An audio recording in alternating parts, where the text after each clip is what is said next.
Welcome students. तो कैसे हैं आप सब? आई होप सभी बढ़िया होंगे, फाइन होंगे। तो आज हम करने वाले हैं 11.1 का क्वेश्चन नंबर 11। क्वेश्चन नंबर 11 की स्टेटमेंट सुनिए पहले। क्या स्टेटमेंट है इस क्वेश्चन की? A car has two wipers which do not overlap. दो वाइपर हैं कार के जो एक दूसरे के ऊपर ओवरलैप नहीं करते हैं। Each wiper has a blade of length 25 centimetre and sweeping through an angle of 115 degree.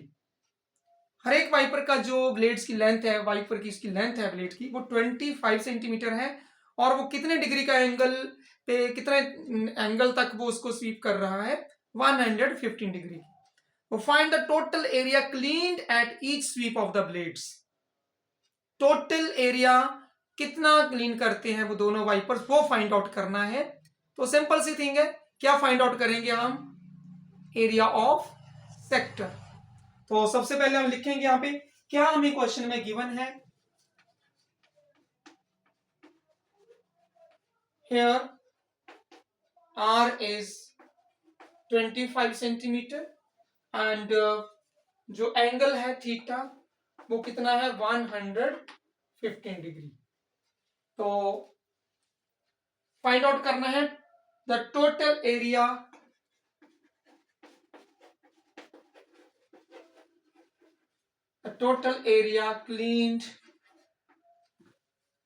cleaned at each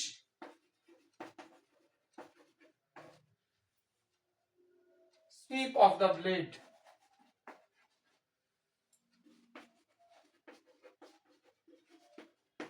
यहां पे हम फॉर्मूला लगाएंगे 2 into area of sector. Simple सी thing, 2 into area of sector, क्योंकि दोनों साइड से ब्लेड जो है वो ऐसे एरिया कवर कर रहे हैं जब वो क्लीन कर रहे हैं वाइपर, ऐसे चल रहे हैं वो दोनों। तो जब वो एक साइड से कर रहे हैं 115 डिग्री तक इतना एरिया कवर कर रहे हैं, दूसरा भी सेम उतना ही कवर कर रहा है, तो टोटल कितना हो जाएगा? हम एक का एरिया ऑफ सेक्टर निकालेंगे और मल्टीप्लाई बाई 2 कर देंगे यहाँ पे। तो देखिए फॉर्मूला, पहले तो हम फॉर्मूला लिखेंगे 2 into theta upon 360 pi r square. और क्वेश्चन में पाई की वैल्यू हम यहाँ पे 22/7 ही लेंगे क्योंकि 3.14 मेंशन नहीं है क्वेश्चन के लिए। तो 2 इंटू 115 अपॉन 360, 22/7, रेडियस हमारा 25 सेंटीमीटर गिवन है। इसको हम सॉल्व करते हैं, कटिंग करते हैं पहले। 2 पे कटिंग हो जाएगी यहाँ पे 180। 2 से क्यों मल्टीप्लाई किया गया? क्योंकि 2 वाइपर हैं तो टोटल गोला पूछा गया उन्होंने, तो 2 से इसलिए मल्टीप्लाई किया गया है। तो ये कटिंग होगी यहाँ पे। और कटिंग देखते हैं कहां पे होती है। 11 2 जा 92 ये होगी।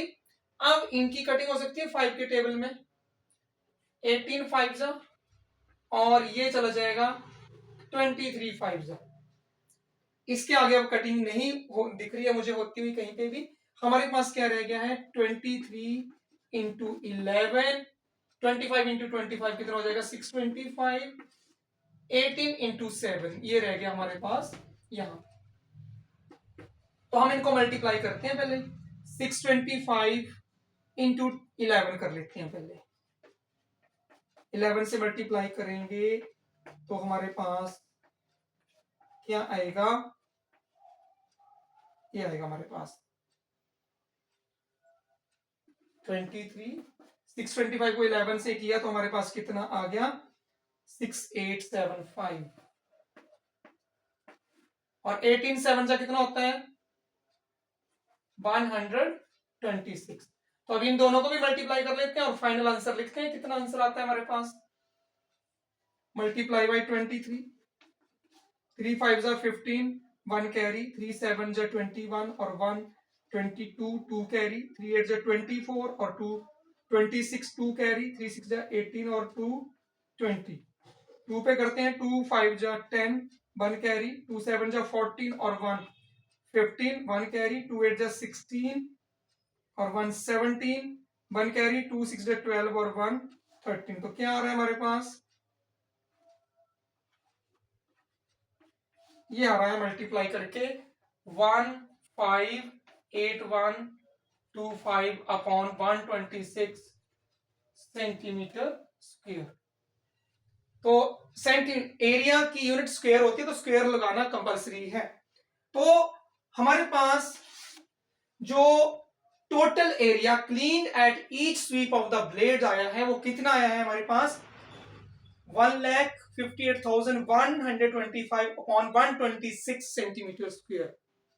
क्या किया हमने सेक्टर का एरिया निकाला और साथ में ही मल्टीप्लाई बाय 2 भी कर लिया, क्योंकि 2 ब्लेड्स थे तो 2 ब्लेड्स टोटल एरिया कितना क्लीन करेंगे वही हमने यहाँ पे फाइंड आउट करना था। तो आई होप समझ आया होगा आपको कि कैसे हमने इस क्वेश्चन को सॉल्व किया है। तो अपने नोट करना है नोटबुक में और प्रैक्टिस भी करनी है, क्योंकि प्रैक्टिस मेक्स मैन परफेक्ट। जितनी ज्यादा प्रैक्टिस करेंगे उतने ही ज्यादा आपका माइंड भी वर्क करेगा। तो नोट करिए, खुश रहिए। आज की क्लास में इतना ही। Thank you, bye bye.